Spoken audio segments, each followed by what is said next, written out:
What's up, everybody? Welcome back to Soccer Life. David Goss, Scoops with you. I'm not gonna lie, Tom, I feel good right now. It just kind of feels like last day of school energy. It's not the last show live of the year.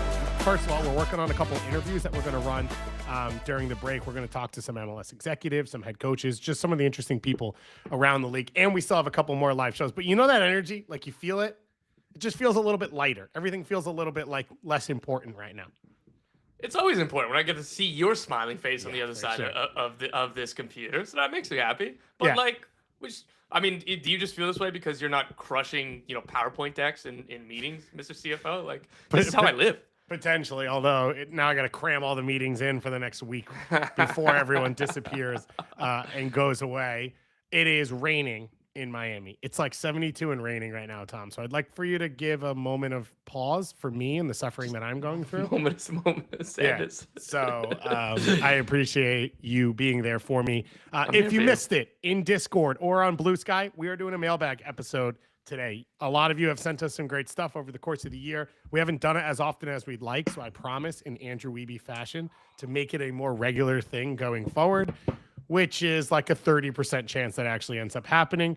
So we're going to hit all the big news to start the show, and then we're going to go into the mailbag that we have. We got some great stuff in Discord, so we're going to start there.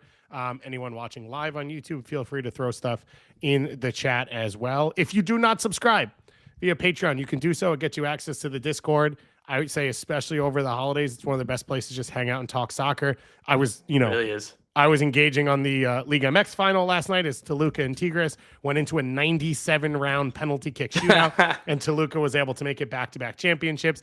People are in there talking about some of the best players playing abroad, some of the best games going on around the world. I am very excited for AFCON, which is coming up, which we'll have some coverage of here at Kickback. It starts on Sunday of this week. Oh, nice. Yeah, and Morocco is hosting. Oh. So it's going to be pretty legit. And obviously, for all the World Cup teams, it's like a huge opportunity to play for real games for a last time before a World Cup. So it's going to be really, really fun to watch. And we have all that coverage for you across all our channels. We have at Kickback right now.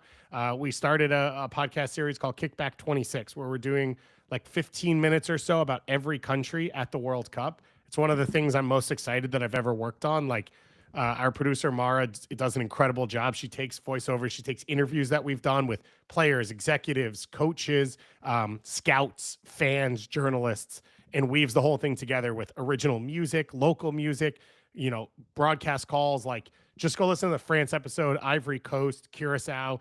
All of them have been really, really cool to do, and we've still got a couple more coming out. So go check those out if you get an opportunity. And if you want to share them with someone, do it, because of anything we've ever done, I think it's the most universal thing of if someone's a soccer fan, they're going to like it. And if they're not, I still think they're going to like it because it's about culture and history and all of the things that make us love this sport, because it's so global and it connects so many people in so many different ways. So I would appreciate if you sent it along. Go rate and review it as well as our show right here. We're already getting some questions in the chat, Tom. So I think we have a big NBA Cup segment that we wanted to do now. The biggest trophy of the year, the biggest competition, the New York Knicks in the NBA Cup final.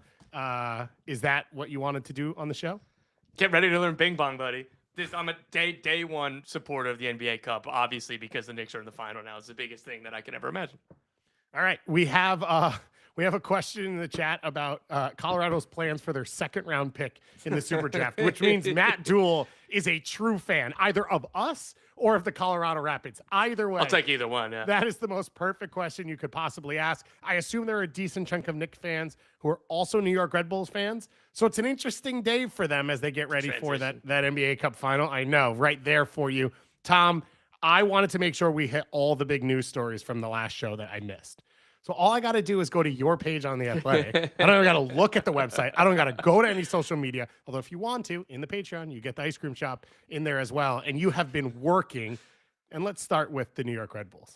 Yeah, we'll start there. The official news that came Monday morning, as I previously reported, now official. Michael Bradley is the New York Red Bulls head coach. This is his first team job. This is a guy who I think when he was 23, we all knew he was going to be a great coach one day. Son of Bob Bradley. He's worked he's been around that legendary Chicago Fire team that ended up having like Jesse Marsh, Jim Curtin, I believe Antti Razov, Zach Thornton, John Chris, Thornton. yeah, Look at that roster. C.J. Brown, It's Chris like half Armas. of the team are either head coaches, top assistants, or sporting directors in MLS. Yeah. It's just like if you were ever going to be a coach and got to be around that, he was a teenager when he was around that locker room, even before he turned pro. So Michael Bradley's the new head coach. I'm excited for this.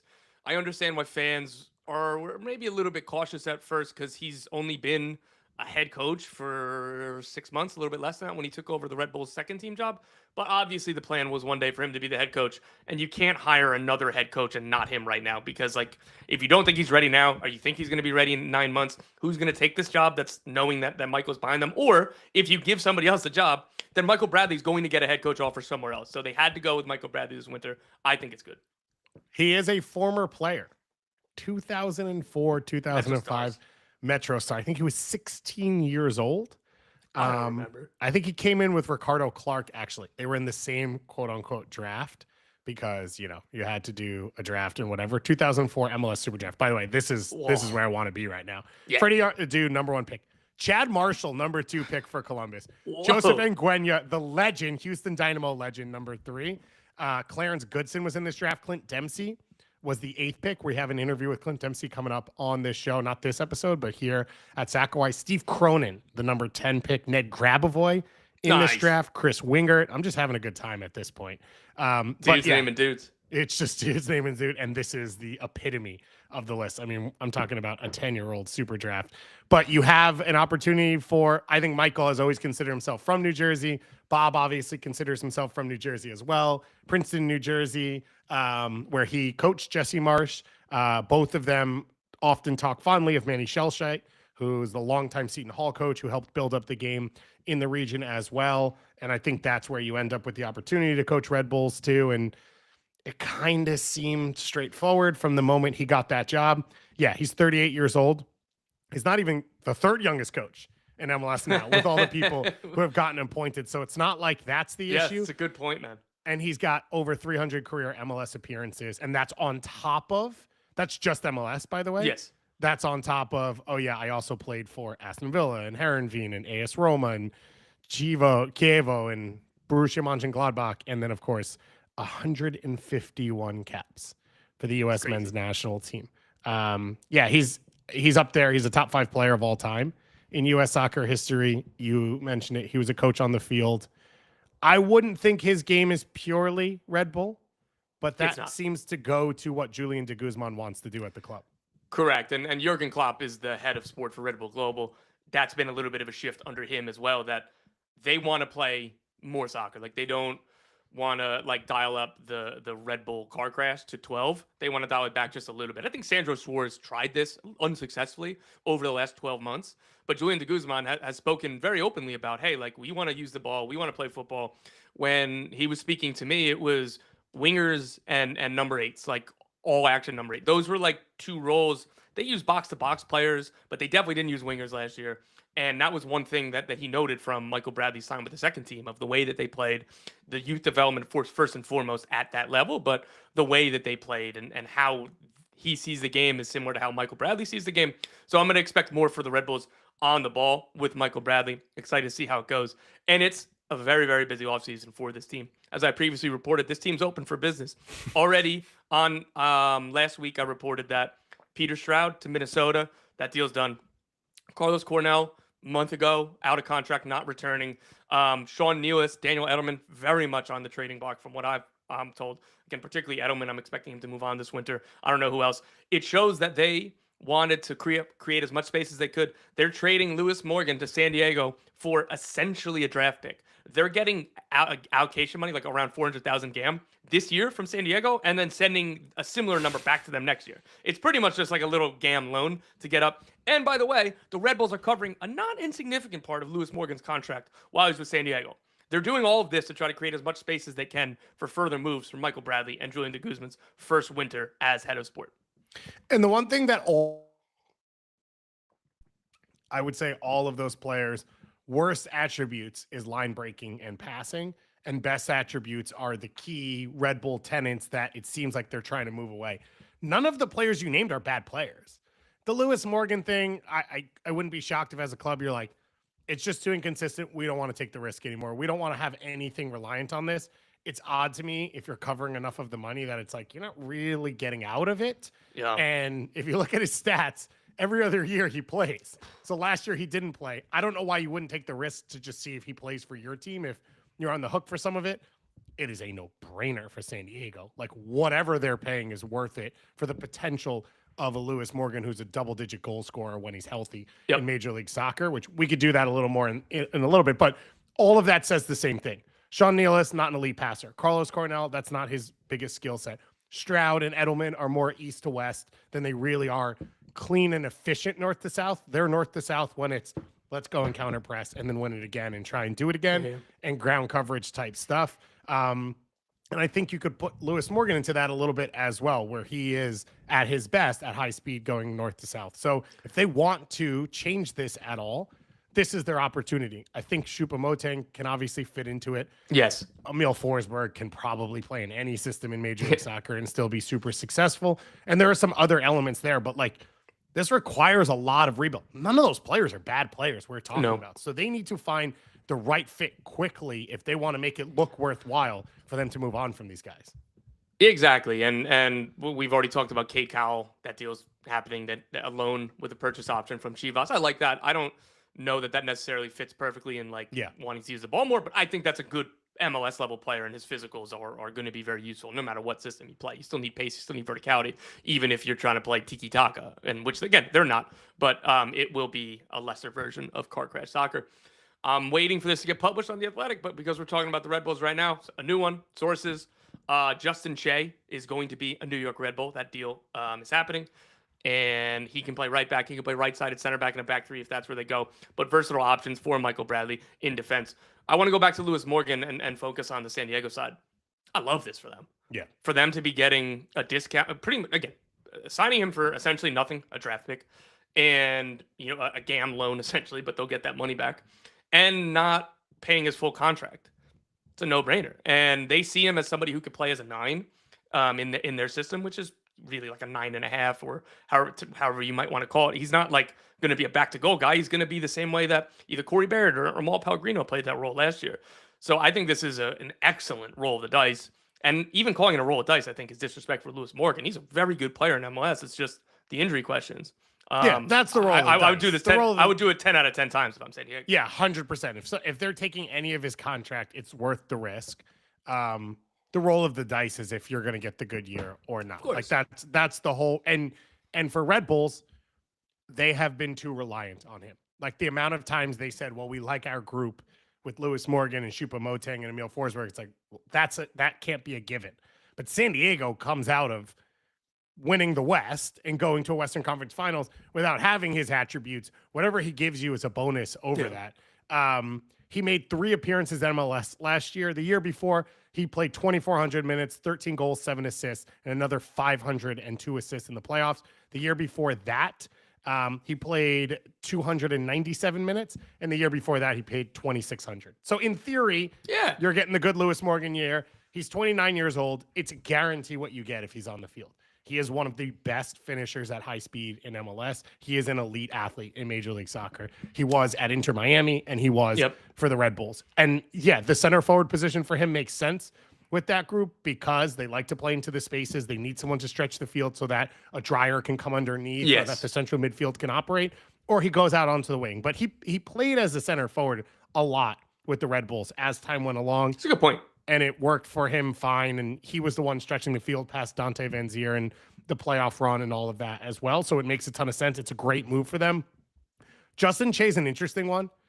Like, it's obviously a lot of potential. 22 years old, acquired from FC Dallas to go to Germany.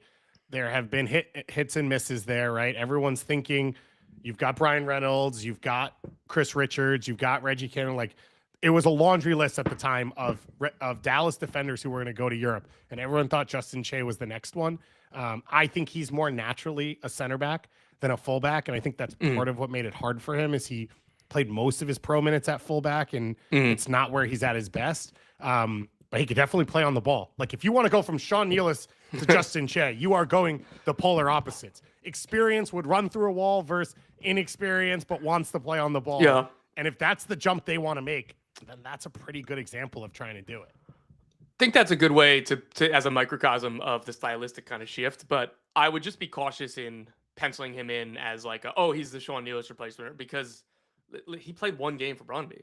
I think he's a talented kid. I think that this is a no-risk move by the Red Bulls. I can't imagine the acquisition cost was literally anything, and I can't imagine his contract is going to be a big hit. So the same kind of question is, whatever he gives you is bonus. Yeah. I wouldn't be kind of talking about him and Sean Nealis as a one-to-one, even if he's in a committee, because I do think Sean Nealis is a good defender in this league, and Justin Che spent most of his career playing in second divisions. Like I think he made 15-ish appearances for FC Dallas. Then he was at Bayern's U19, Hoffenheim second team, and some other loans and stuff. And again, I hope that he puts it together here. But I think it'd be a little unfair to be like, that's going to be a guy that stylistically they can build around. I think he's a good guy to have on the team, and maybe he becomes that. He's got the talent to do so. But for me, we'll see. We'll go to our first question from the Discord, Goss. You good with that? From Heel by Hot. Quote, in obligatory Red Bull question, is the new front office actually more open? Julian de Guzman has answered more questions so far in a month or so than the last guy in the last 3 years. And what should be the priorities to clear the books for the team? I think we already talked about the latter point. Yeah. On the former, I like that. Like Julian de Guzman was not just in his playing career, like he used to doing media and stuff like that. He was a trailblazer for Canadian soccer. So he knows his role, like in that role, it wasn't just, I need to just do it on the field. That's first and foremost. But I think he understood during his playing days, I need to be accessible. I need to be ambassador for Canadian soccer, which is something he cares so deeply about. And it is a good point. We have heard from Julian de Guzman a whole lot more than we did Jochen Schneider. Jochen Schneider they used to try to do press conferences. And then I remember one time they canceled it because timing didn't work out. And then they just put out a Q&A with like, a PR person or a club media person, which is not the same as doing a press conference. So I do appreciate that from Julian de Guzman. He seems to relish, or at least understand, hey, this is important that not only I do my job well, but that I'm accountable. I mean, if you are Red Bulls overall, you have to be fairly terrified of the fact that like over the last 2 years, you've gone to a final and you've not made the playoffs, and the impact does not feel that different across the sports landscape of your area. So like, that's the whole issue. You need to be open. You need to engage fans because you need them to care. And I think if Julian de Guzman can do a little bit of that and make this team better, I think that's really, really big. I would also say, we didn't talk about as much, but some of the signings they already have, the Noah Ailas and the Alexander Hacks of the world, your hope is if you shift your system a little, maybe they're a bit more comfortable, maybe they're better in Major League Soccer. I've seen enough from Alexander Hack. I don't disagree with you, but most of what I saw from him was trying to step and then defend in space. So if you play through his feet, you start to get the Bundesliga experience defender that you were hoping to land on earlier on. But that's for Red Bulls. They've done a lot of work already. It'll be fascinating to see what else they're able to do over the course of this season. Huge pickup there for San Diego. First question there from the Discord. Let's stick with the coaches, Tom. Yeah. So sources told me that Colorado Rapids will hire Tottenham assistant Matt Wells. When you alluded to earlier that Michael Bradley isn't even one of the two youngest coaches in MLS, that's because Matt Wells, 37 years old, comes over, takes this Colorado Rapids job. The Rapids are really excited about him. What I can say is, and this still hasn't been announced, but it's happening.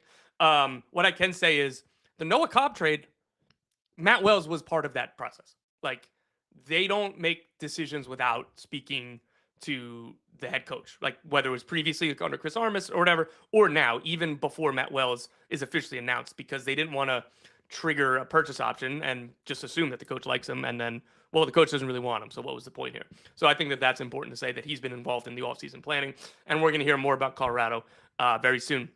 He was an assistant under Ange Postecoglou at Tottenham. He was, I think he played in the Tottenham Academy before starting his coach career. He's mostly been at Tottenham as he's worked his way up the ranks. He was an assistant under Ange, obviously currently an assistant under Thomas Frank. Other than that, he went to Fulham, Bournemouth, and Club Brugge as an assistant under Scott Parker. So he's got a lot of experience for somebody at his age.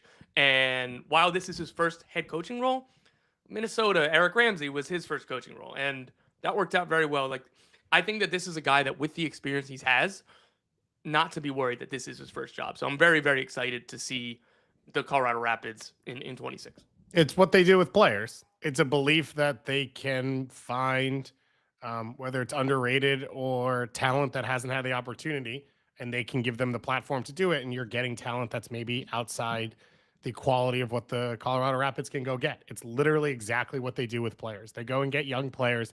They give them their first chance, or they give them a more central chance. And that's what they're doing here with the coach. From what I've read about him outside of the incredible article you wrote, Tom, is that under Big Ange, he was the senior assistant, and Ange wasn't exactly hands-on. And so he was running all the training sessions, a lot of interaction with the players, seems to be really highly regarded, was the only assistant held over from Ange to Thomas Frank, and had come back to Tottenham under Ryan Mason. So ended up staying there under 3 different managers. And it seemed like the club really was committed to keeping him on, and managers seem to really like working with him. I do have to throw this out there because I love the comments on an Athletic article. I don't, for some reason I do.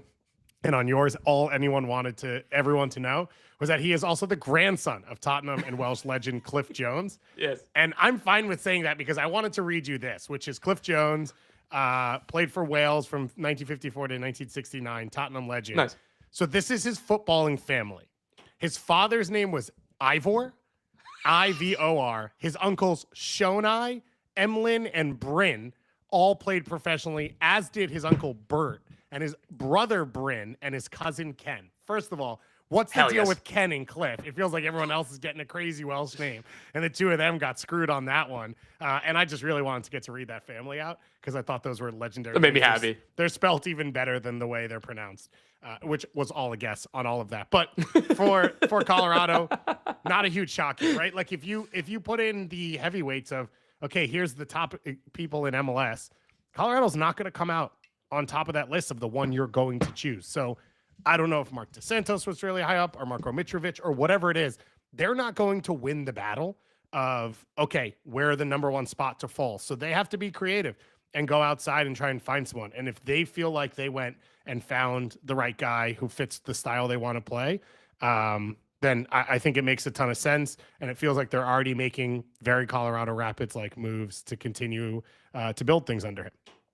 Yes, we'll have an update on that before the end of the show. I promise. It's not quite there yet, but we'll have some Colorado Rapids news in a little bit. Yeah, this is a team that they underwent a transformation in the summer window with Paxton Aronson coming in for after Georgia Mihailovic left, which is not something that they were planning on or wanted to do at the time. But I think that we're going to see the best, particularly out of Paxton Aronson under a new coach. I think he'll fit well in this team under Wells, and there's a lot of good pieces in this group.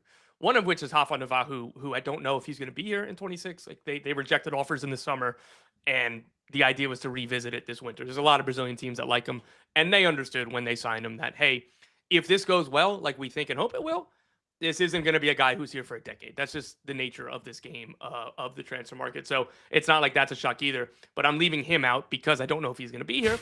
But a team that's built around like Paxton Aronson, Zach Steffen, Cole Bassett, Sam Pines, Reggie Canyon, Josh Atencio, Teddy Kudu-Pietro, because I'm not ready to give up on him yet either. Then you have Rob Holding, Connor Ronan. Like, that's a lot of things that I like. They just need, a system, a coach to kind of put it all together, and getting the first, 3 or 4 months of Paxton Aronson in the team. Now the Goss theory hits the ground running again in 26 is the idea. Yeah. I think you could sell me on, if it all works together the right way, that this could be a club that could be punch above their weight again this year. I think a lot of fans would say, we don't want to punch above our weight anymore. We want to contend. We have a really good question in the mailbag about ambition in Major League Soccer, and I think this team fits a lot into this conversation. So we'll get to that when we get there in just a moment. Let's get to Philadelphia, Tom, because they are wheeling and dealing, I guess, as expected. It has come to be expected from the Philadelphia Union. The Philadelphia Union, let's start with Ty Baribo. They are nearing a deal with DC United for DC to sign Ty Baribo and a cash worth around $4 million. At last time I checked, it's not totally done. I believe that's where this is going to end, but there's still nothing totally there as far as I understand. But this one was definitely a long time coming. So he's been looking for a new contract, and Philly haven't been looking to give it to him. But they are fair where they're like, okay, like if a fair offer comes in and you can get a contract somewhere else, we'll move you on. They've done that with 15 other guys. So that's not a surprise for me. And he was kind of falling out of the starting lineup by the end of the season. The one that was a surprise is the LA Galaxy are closing in on a deal to sign Jacob Glesnes from the Philadelphia Union. That'll be a GAM trade worth a little bit north of $1 million plus add-ons, is what I was told. This is a former Defender of the Year, two-time Best 11. It doesn't like he's turned 32 in March, has not shown a sign of slowing down for the Union, particularly in the system. I think this is a great get for the Galaxy, but part of the Union playbook where none of us knew who Macania was, and he was my vote for Defender of the Year. So while I don't have an obvious or current, and like Neil Pierre has a chance to get some more minutes here. Like they're signing center back from South America whose name escapes me at the moment. But while none of those players have name brands, neither did Jacob Glesnes when he arrived. Neither did almost every single one of the Union signings. So while it hurts to lose Glesnes, if there's one team that I trust to replace a player with somebody we've never heard of and be just as good, it's the Union. They're also the club. They're the epitome of we never want to be left holding the bag on a player after they've stopped being good. We'd rather give them up before and take the risk that we're a year too early. Like all of this stuff was so predictable. I mean, I think Ty Baribo we've been talking about for over a year about there's no chance they were going to re-sign him.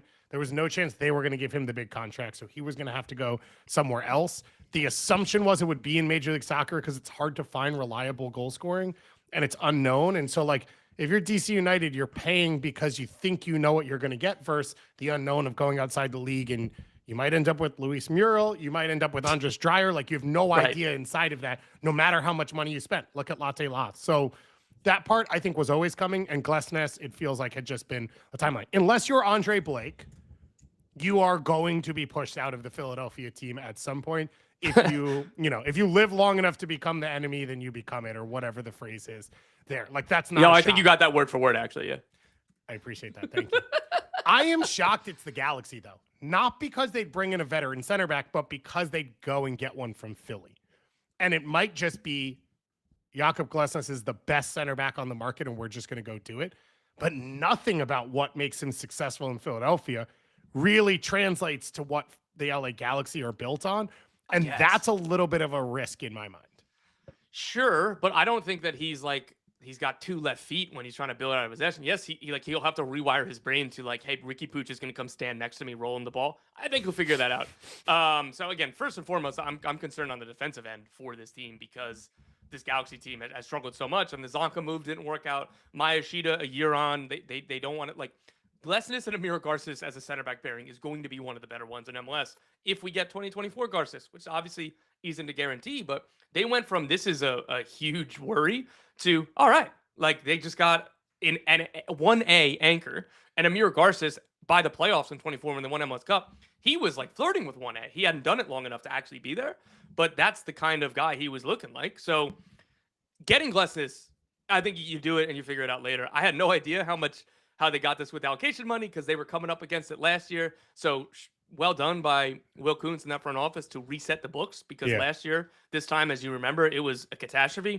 just because of the cap monster that was coming. They were just selling Jalen Neal for anything possible. Yeah. And so I didn't know that they were going to have the room to do this for Jacob Glesnes. And I think if there was any way for them to use whatever assets that they could find, getting a center back like Jacob Glesnes, like this is more than I thought they would have been able to do. I love this for the Galaxy. Let me just, and I didn't know, listen, systems are tough. It's hard to compare things. I didn't realize that this would be this, though. On FPREF, Jacob Glesnes is in the 20th percentile of passes attempted and the 19th percentile of pass completion percentage, but 67th on progressive passes. That is Philadelphia to a core.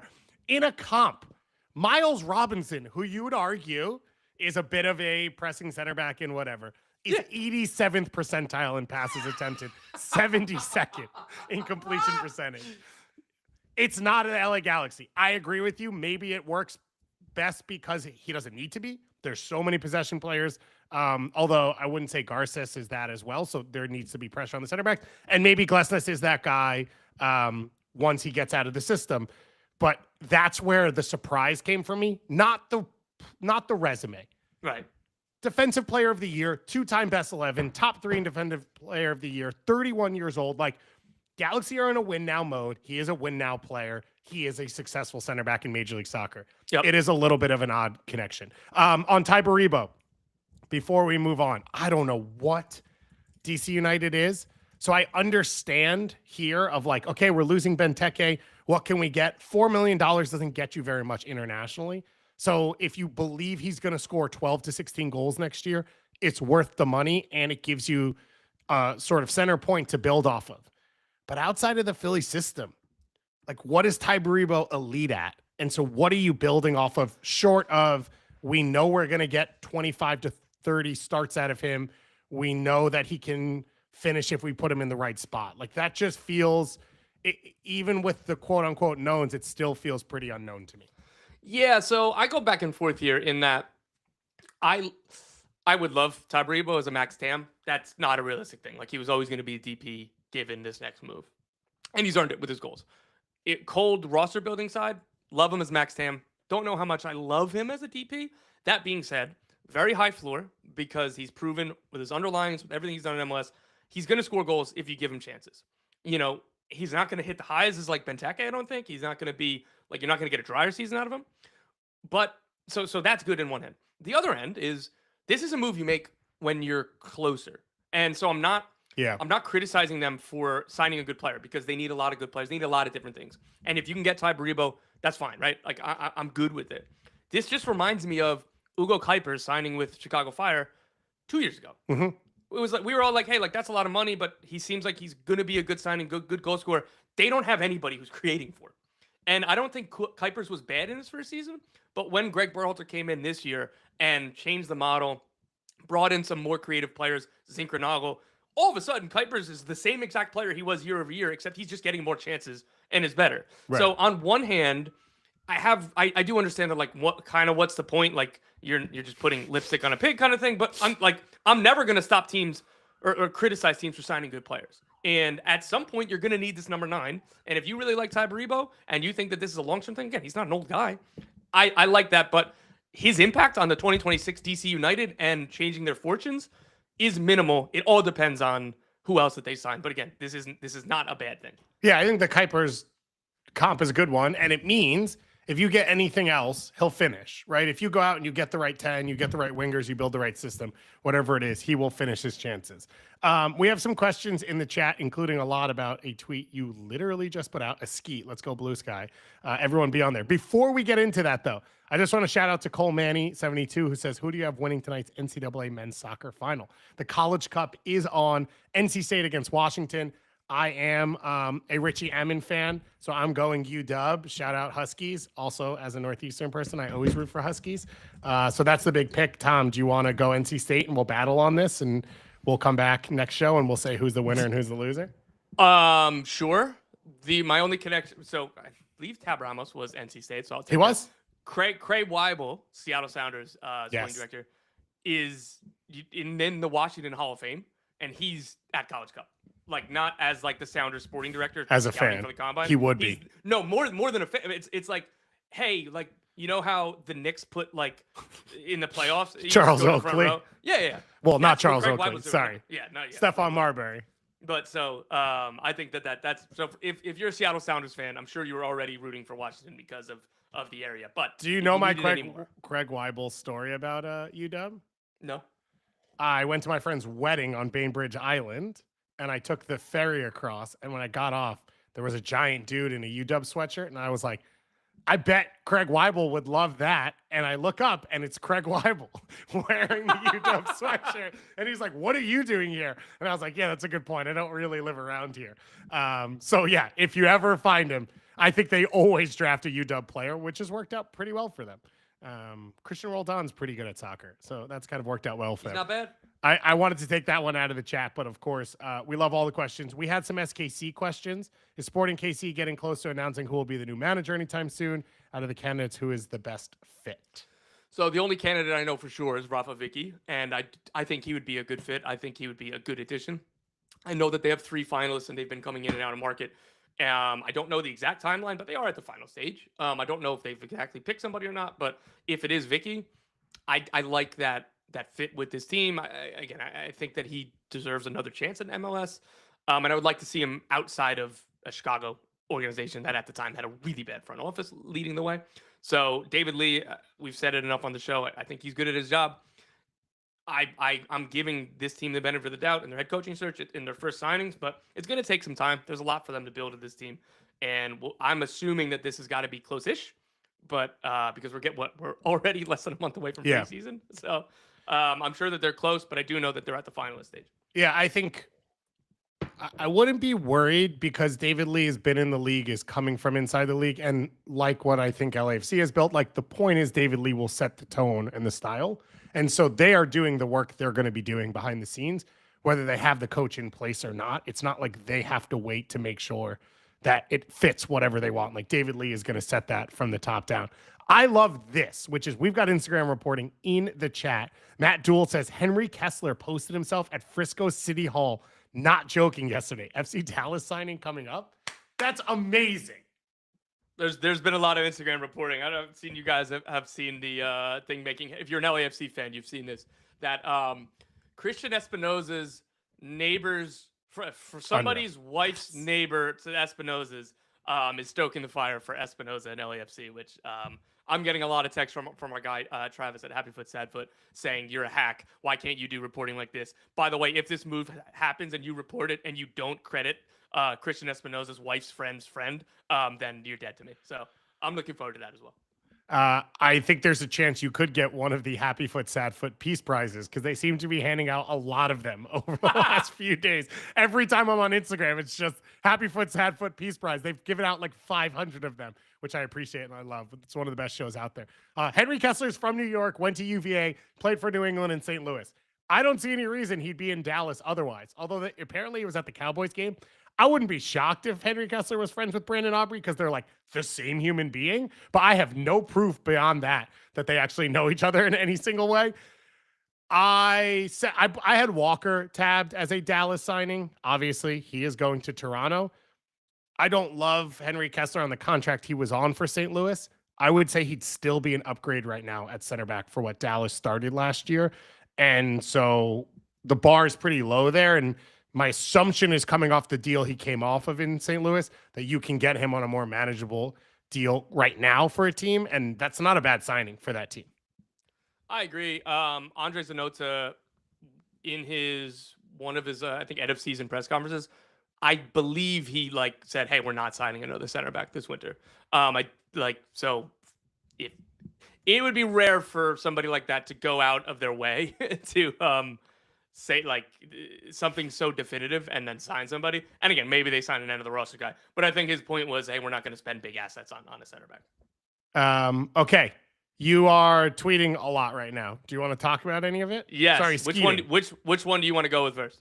I believe there's a Dante Sealy thing. Yeah, we got to go. I teased that before. The Colorado Rapids, breaking news. The Colorado Rapids are finalizing a deal to acquire Dante Sealy from CF Montreal in a trade worth around $2 million GAM. This is a winger who had his career best season with Montreal last year. He had 9 goals, 3 assists or something. And he looked very good. He's with the Trinidad and Tobago national team now. He was a big-time youth prospect for the U.S. youth national team in FC Dallas. He went to PSV's second team for 2 seasons, ends up coming back here, finds his footing with Montreal. He looked really good. And now, after 1 year in Montreal, on the move again, Colorado Rapids. The Rapids are very excited about this one. It feels like a lot. It feels like a lot for Dante Sealy for unproven. Yeah, he had 1 good season. That feels like a lot to give up for 9 goals and 2 assists. You could argue that the team was so bad that if he's serving to Hafa Navahu and playing off Paxton Aronson and he has Vines and Cannon or whoever else making runs around him, that those numbers go up. And now you're in a, 20 all goals comp, which is worth paying for in Major League Soccer. But doesn't it feel like they have they spent on Teddy Pietro, they've spent on Paxton Aronson. It just feels like they've spent in this level a lot of times. And if the idea is, well, we're willing to do 5 of them, if 2 of them hit, that's success for us, then good on them. But it just feels like a huge risk to take once again in the same position. Sure. I see it in the other way as if with Montreal, it's a good valuation, but at some point, or any of these air quote reclamation projects, like again, this was really well done by Montreal to identify Dante Sealy, give him a chance, and give him the runway in the first team. He was absolutely one of the very few bright spots in a bad year. If you're a Montreal fan, like, are you thrilled about this? Oh, that's a whole nother conversation. So that, although I would actually argue this is probably his peak. Sure. Yeah. I don't think so, because I would bet on the pedigree and the talent. And one thing the Rapids are excited about is Matt Wells, in his system, he wants inverted wingers. So a left-footed player playing off the right, right-footed player playing off the left. Well, that's Dante Sealy, and that's what he's really, really good at. So that type of synergy should be good. Again, I get the price tag. Maybe it's a little bit more than you would have hoped, but getting goal-scoring wingers here or abroad, that's not cheap. So we'll see ultimately whether it does end up being worth every penny. But this is, again, a 22-year-old who just had his best season ever. And the bet from Colorado is that wasn't the peak. That was the start of his early prime. And the bet from Montreal is, hey, we think that was the peak. For Montreal, it's a no-brainer. It's a big number for a guy you spent nothing on. But Montreal is not in a world right now where it feels like they're attempting to put together a competitive team. Like, we're having two different conversations here, which is, in playing the fantasy game they're playing, they did a good job. In trying to win soccer games and be a better team, they did not. But that doesn't seem to be the focus of the team right now. And like, getting $2 million in allocation for Dante Sealy is a crazy number, is what I walk away with. But good on the Colorado Rapids for trying to spend, and this also fits what they want to spend on. Like, these are the type of players they value. You don't have to use the international roster spot, so you can continue to sell that or rent that out. You make a little bit of money on that. Potentially, because of some of the guys you've brought in, the contracts they're already on are not that bad. You've got a little extra space in the salary cap that you could use to lease and move and all that type of stuff. So, yeah, it doesn't overly excite me, but I can understand it to an extent. What's the other one? I don't even know what the other one is. I'm about to get fully surprised. Are you ready? Today. Yeah. Orlando City is finalizing a deal to sign Paraguay international goalkeeper Carlos Coronel. Yeah, let's go. I love this move for Orlando. I like it for Carlos Coronel as well. I'm glad that he's staying in Major League Soccer. On his day, one of the better goalkeepers in the league. He's I think floor is above average, and then on the right year, he can be a goalkeeper of the year finalist. He was awesome for the Red Bulls in their run to MLS Cup. If Orlando gets that version of him more consistently, this is an A+ signing. Even if they just get the output that he was for the Red Bulls, the last 4 years as their starter, that's still really good. Like, so I think the floor is high on this one. And moving from Pedro Gallese to Carlos Coronel is about as seamless as you get for this team. And now they just don't have to worry about or think about goalkeeper for a long time. Yeah, I think we said this one when he got let go. I think this was one that we put out in the ether. It was interest. Yeah. Well, it just made sense, which is it's a veteran, MLS veteran, South American international. For him, he's trying to break back into being the starter for Paraguay. And so a move like this makes sense because it'll be slightly comfortable. And I would argue, I can't speak. He's fighting through it. I would argue that he's a little bit better coming off his line covering space, which should make life easier for Janssen and whoever his partner is, which has been an issue for Orlando for years now. And Gallese, he's boom or bust, which I would never want in goal. Like, be consistent and don't make great saves, fine. Gallese will save a game for you, and then we'll give you the 5-0s that they had over the course of this year and other times. Yeah. So I think this is a pretty massive upgrade. Gallese overall in his run in Orlando was good. At this point of his career, and particularly the way the last couple months went, this is a pretty significant upgrade for Orlando City. And Gallese was on a pretty hefty salary number, so I don't even know if this is going to be much more of a spend from Orlando, which I think again makes it. This is just an A+ for me. It was a really good sign. Is it Tam? Do we know what it looks like? I'm pretty safely assuming Tam. Okay.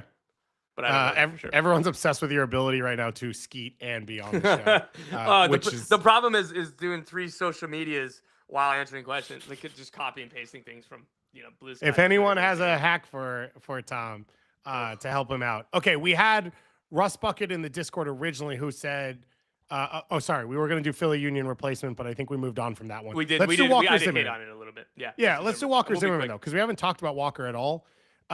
We've been arguing about his value and where he'll fall. You were the one who broke the news. What do you make of it, and what is it?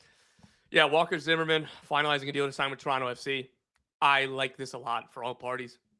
For Toronto to go from roasted and whoever the hell else that they've been playing at center back over the last, 4 years. Kevin Long. Again, I think that Long has been fine. Roasted was bad. Petretta was bad. And those were two very highly paid players. To go from those guys to Walker Zimmerman on the field, first and foremost, is going to be good. This team, he fits well. I don't think that they're going to be playing the highest line in the world under Robin Fraser. And he's going to get to do what he does best in defending really, really well, particularly aerially. And it will make whoever plays next to him better. And I think that that is another point of value on this signing. Off the field, this is a team that has been rebuilding their culture, particularly over the last 12 months. After Robin Fraser took over as head coach, Jason Hernandez becomes the sporting director, the lead CSO after Bill Manning leaves, and rebuilding people in the front office, rebuilding people in the locker room, and finally being able to buy out Insigne and Bernadeschi. So to go from on the field, let's just say roasted, to Zimmerman, huge. Off the field, Bernadeschi's vape to Zimmerman. Zimmerman, who was well respected when he was at Dallas as a young player. He goes to LAFC's expansion team, is fantastic for 2 seasons, goes to Nashville, and lays the groundwork for everything that they've done on and off the field from 2020. No, he's not peak Walker Zimmerman. But guess what? Whatever percentage of when he had 5 years in a row, best 11, 5 years. It's unheard of in this age of MLS. There's 30 teams. Just mathematically, it's really hard to do that. 5 years in a row, best 11. Just because he's not 100% that level, I think he's still quite a good player in this league, and I like this for Toronto very, very much. Yeah, I need to see the number on it, but I agree with you. My big thing with it was it had to be a 2-year deal. Anything longer than that, I think you take the risk of you don't know where his career is going and where it ends up with you, and you end up potentially holding the bag on it. Last year was the least minutes he played in Major League Soccer since 2015 when he was still back in Dallas. Now, some of those were, odd circumstances, the concussion, all of that. Some of that was national team. He was with the national team with the Gold Cup. He played one time. I'd be surprised if he was a part of Pochettino's group, but it shows how he's valued and what people think of him. But all the stuff you're saying is right, which is TFC are still 5 steps away. And Walker Zimmerman right now makes the club better on and off the field. And they need to start doing that. And I think the Georgi Mihailovic trade was a part of that. And I think signing Walker Zimmerman is as well. If they think they're getting defensive player of the year type stuff, I think they're going to be pretty surprised. I also felt like at Nashville, he struggled a bit with the system and the way BJ Callahan changed it. And I think Robin Fraser wants to be a little bit more possession. I say all that and saying, I think his partner is really, really important of like, what is the pairing you're able to create for him?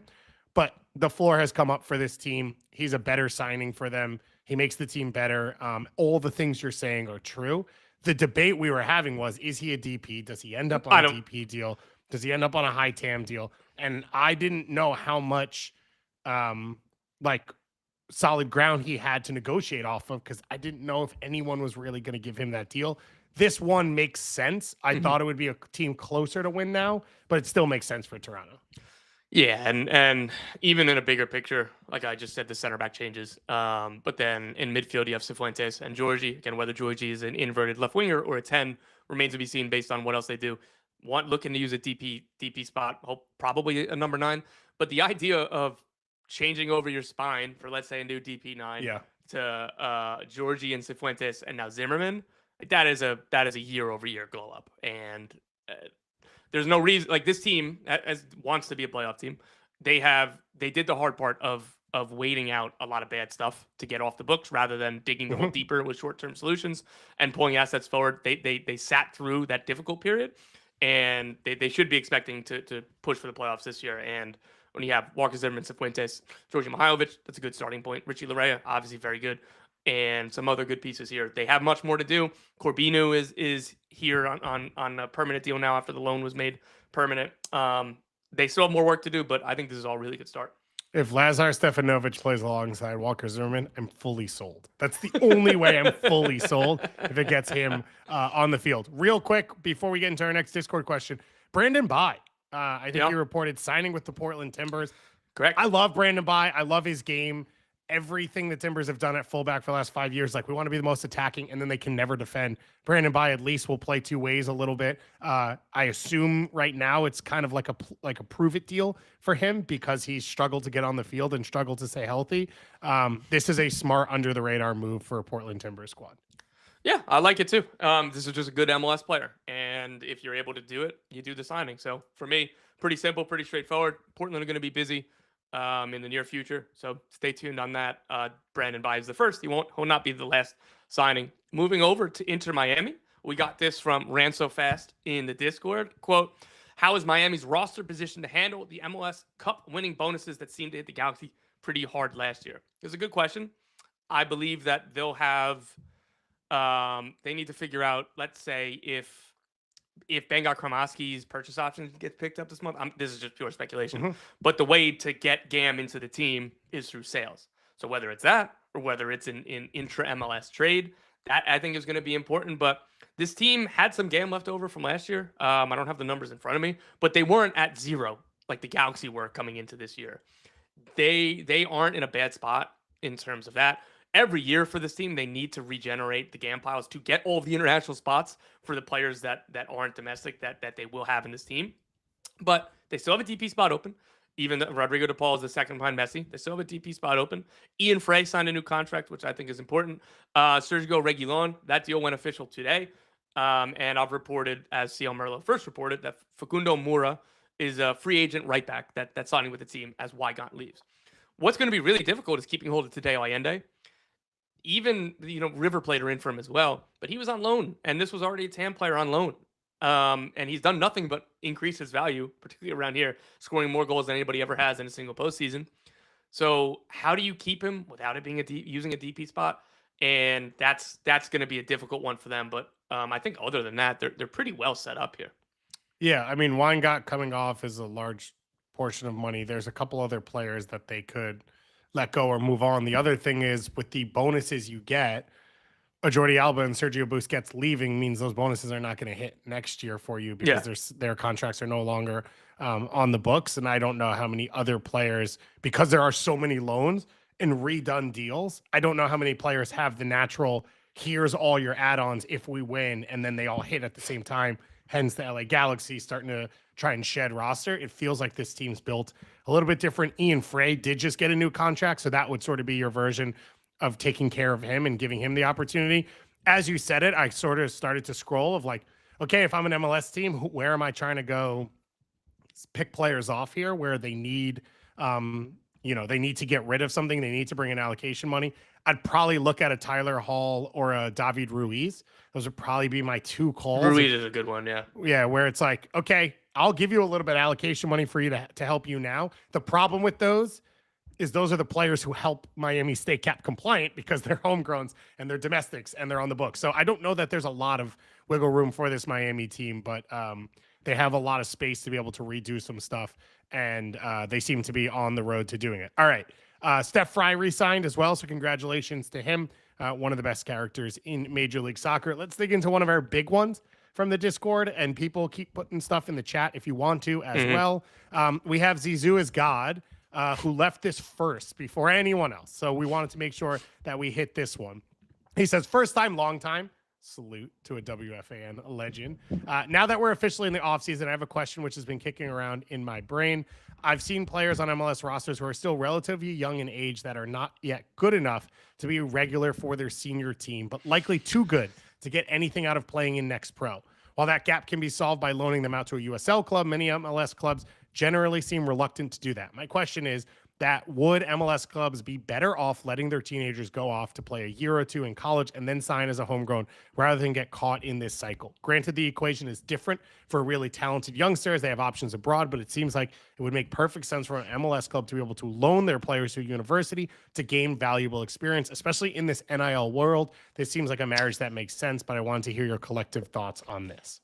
So, Goss, I'm going to go quick because you know infinitely more in this than I do. But I will point out, MLS has allowed, and you clean up whatever I get wrong here, on the draft rules that you can draft and stash, essentially. You can draft a player and then they stay in college for a few more years. So some of this, it's not exactly what the question is asking, but the spirit of that question is already existing. I think, for instance, the Colorado Rapids have, I believe, 2 of the 3 highest goal scorers in college soccer this year. The Rapids have already drafted 2 of them in previous years. So that's something that's starting to happen, but guys, you take the floor. Well, it doesn't apply to your players, though, is the problem. Because if you let your players become draft eligible, they go to college, someone else can draft and stash them. You don't really have controls over that. Exactly.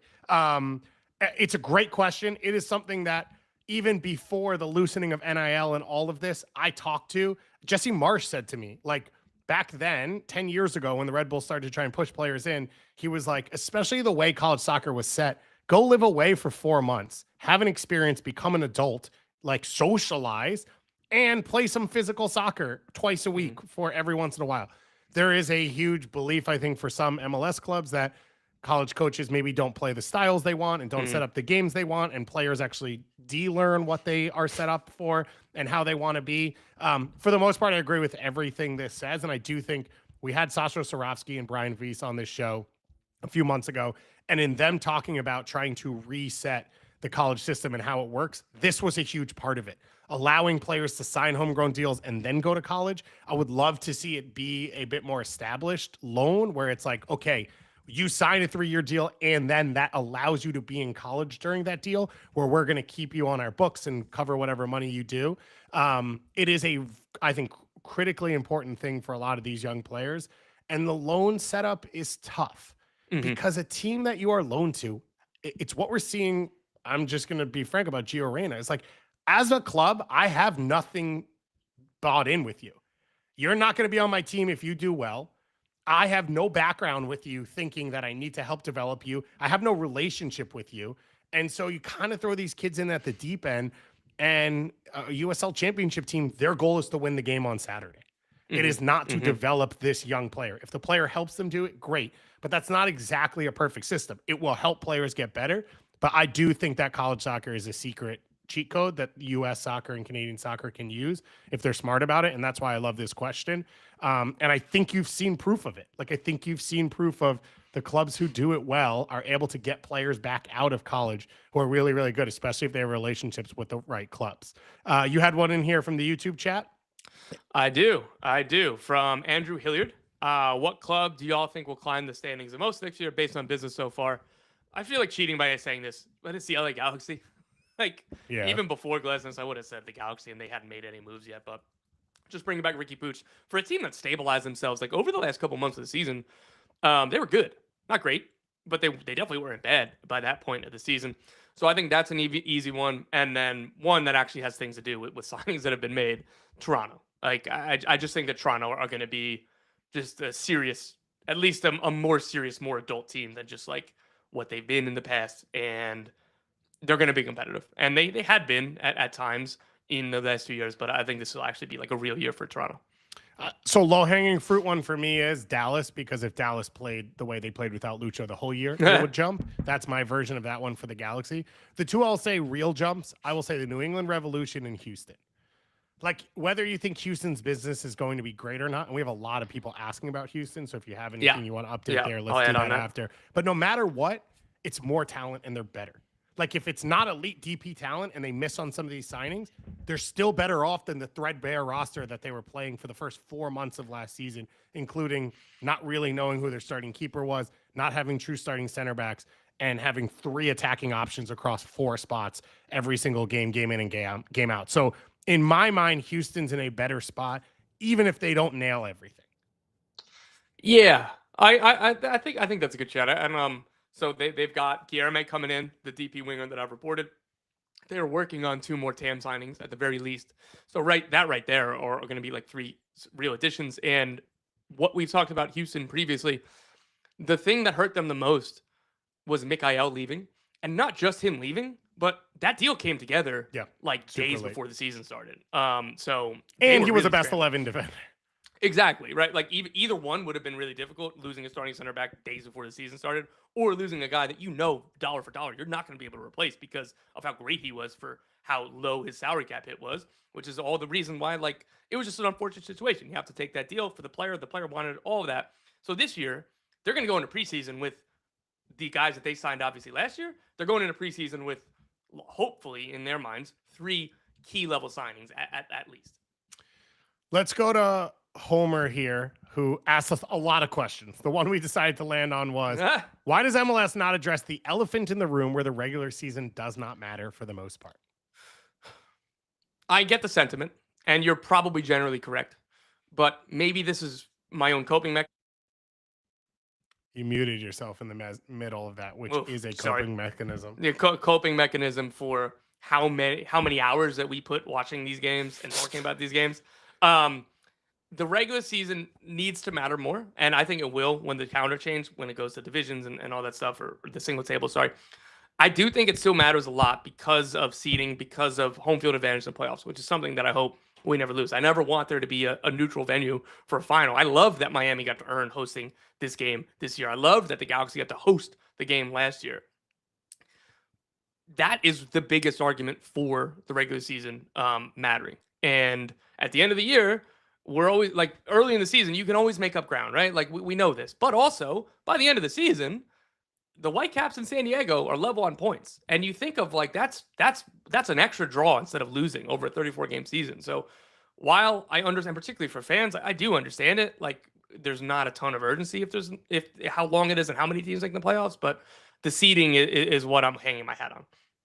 Yeah, I think that the question is valid, and there is no answer to it. And the reality is, with the attempt to create more volume, the league almost devalues it even more by making it a 3-game playoff and adding more games. And then it's like, what did we play for to get to this? To then have to play 7 more games to get to the next thing and all of that.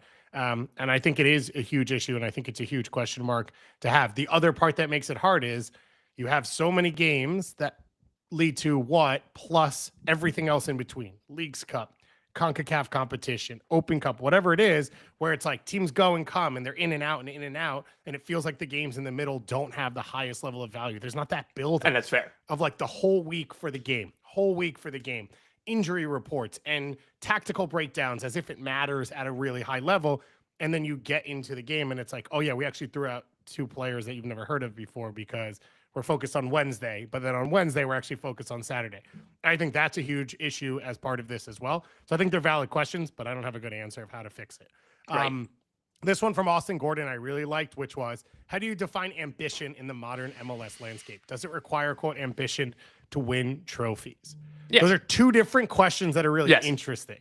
You feel strongly about the second half? Well, you can't back your way into a trophy. You have to be ambitious in some level. Like, I guess it depends on how you define it, because I think a lot of people would look at the level of like wage spend that the Union have and say maybe they're not the most ambitious team, but what they're doing at the youth development level, what they're doing with their infrastructure, that is very, very serious. And that is ambitious. And that is the model that they've chosen. Know that they don't go out and spend $7 million every offseason to bring in a new player. But what they've done on the youth development, on the coaching, in the game model, all that stuff, like I find that to be serious. Like they didn't win the Shield on accident, or like just because they got lucky that 8 other teams had down years or something. Like they earned that, right? And it depends on how you define ambition, and if that is only means spending a lot of money on wages and/or transfer fees. I think that's totally fair. Which is the transfer setup, the salary cap or salary chart is not the only way to gauge ambition for teams.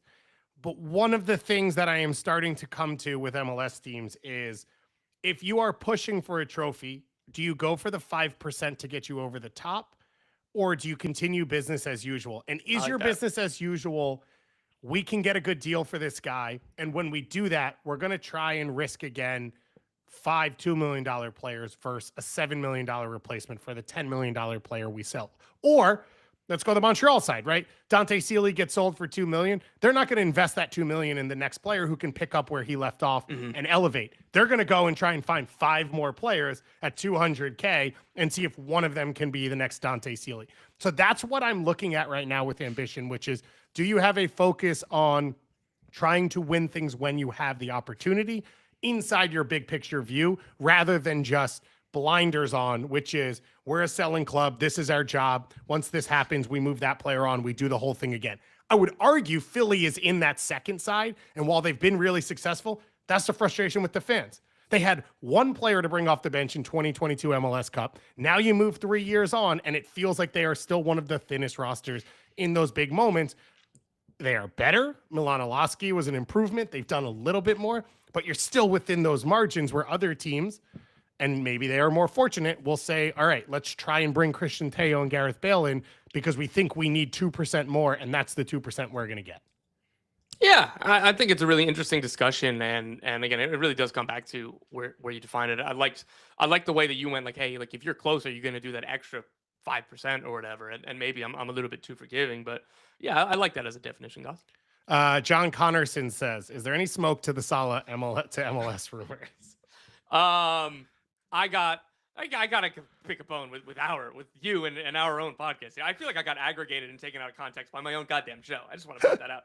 The moment how are we supposed to know Mo Salah was going to blow the whole thing up right The moment that I said it on the show, I regretted it. But I was like, listen, like I was talking about it in like 2 years down the road of like, hey, this is interesting, right? Like most people would say Miami or LA or whatever for like big names. Like just so you guys know, San Diego, like that's a team to watch in the future. Like a week later, after I got aggregated incorrectly by people in Europe, which was classic. After that is when Salah throws his toys out of the toy box because he didn't start 2 games in a row while he was contributing nothing to Liverpool, and talks about leaving. And then all of a sudden I'm getting, oh my God, he's coming to San Diego? Like, that's not even kind of what I said. I was talking about it in the distant future. So no, right now, he is not a priority, nor is it realistic how much money he makes every week. Plus now it would have to be a transfer fee.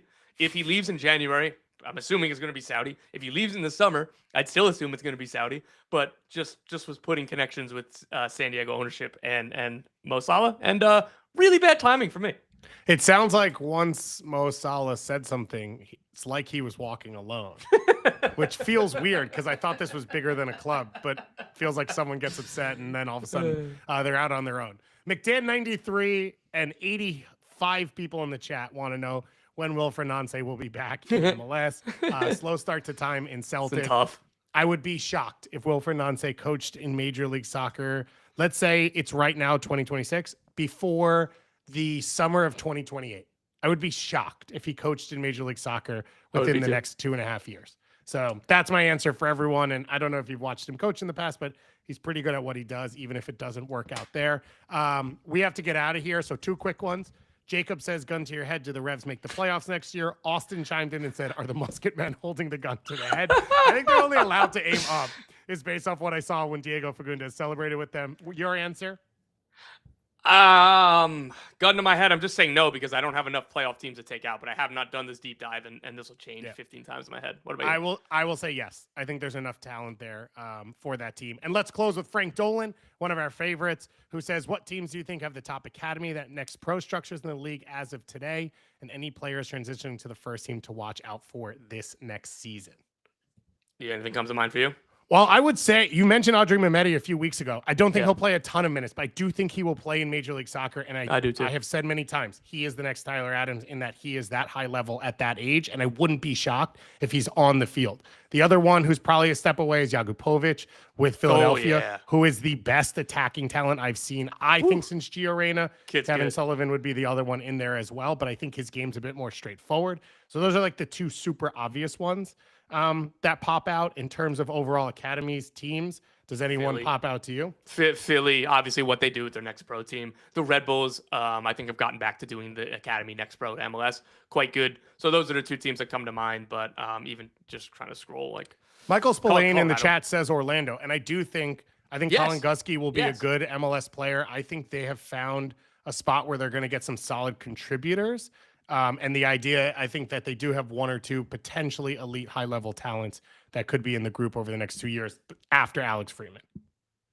Yeah, and again, that I'm glad you brought that up. I think that particularly over the last handful of years, they've done really well in professionalizing and improving their academy structure. They've made changes. They've emphasized it. Luis Muzzi and Ricardo Moreira down through the academy director, the coaches, and all of that. And you're seeing more fruits of the labor, and that's a good one to add.